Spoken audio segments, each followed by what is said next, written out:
മൂന്നാം സീറ്റെന്ന ലീഗിന്റെ നിരന്തര ആവശ്യം ഇത്തവണയും പൂർണ്ണമായും തള്ളിയാണ് UDF-ലെ സീറ്റ് വിഭജനം പൂർത്തിയാക്കിയത്. ഒരു സീറ്റ് കൂടി തരണം എന്നവർ ആവശ്യപ്പെട്ടിരുന്നു, അവർ അഭ്യർത്ഥിച്ചിരുന്നു. മൂന്നാമത്തെ സീറ്റ് നിർബന്ധിക്കേണ്ട എന്ന് യൂണിയൻ മുസ്ലിം ലീഗ് തീരുമാനമെടുത്തു. അതുപോലെ തന്നെ രാജ്യസഭാ സീറ്റിൽ ഒരു അറേഞ്ച്മെൻ്റ് കൂടി ഞങ്ങൾ ചെയ്യാം. സ്വാഭാവികമായിട്ടും അടുത്ത രാജ്യസഭാ സീറ്റ് വരുമ്പോൾ ഒരു സീറ്റ് പ്രതിപക്ഷത്തിന് കിട്ടണം, അത് കോൺഗ്രസ്സിന് കിട്ടേണ്ടതാണ്. അത് ഞങ്ങൾ മുസ്ലിം ലീഗിന് കൊടുക്കും. അതിനുശേഷം വരുന്ന പിന്നത്തെ സീറ്റ് അത് കോൺഗ്രസ് എടുക്കും.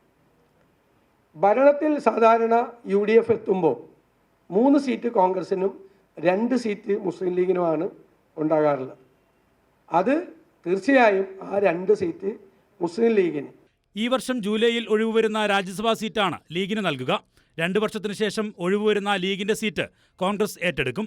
ചുരുക്കത്തിൽ 2 വർഷത്തേക്ക് മാത്രമായിരിക്കും ലീഗിന്റെ അധികമുള്ള MP സ്ഥാനം.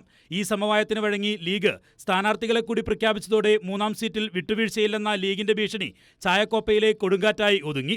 UDF-ലെ സീറ്റ് വിഭജനം പൂർത്തിയായതോടെ 16 സീറ്റുകളിൽ കോൺഗ്രസും 2 സീറ്റിൽ ലീഗും RSPയും കേരള കോൺഗ്രസ് ജോസഫ് വിഭാഗവും ഓരോ സീറ്റിലും മത്സരിക്കും. ഇനി കോൺഗ്രസിന് മുമ്പിലുള്ള കടമ്പ സ്ഥാനാർത്ഥി നിർണയമാകും. കൈരളി ന്യൂസ്, തിരുവനന്തപുരം.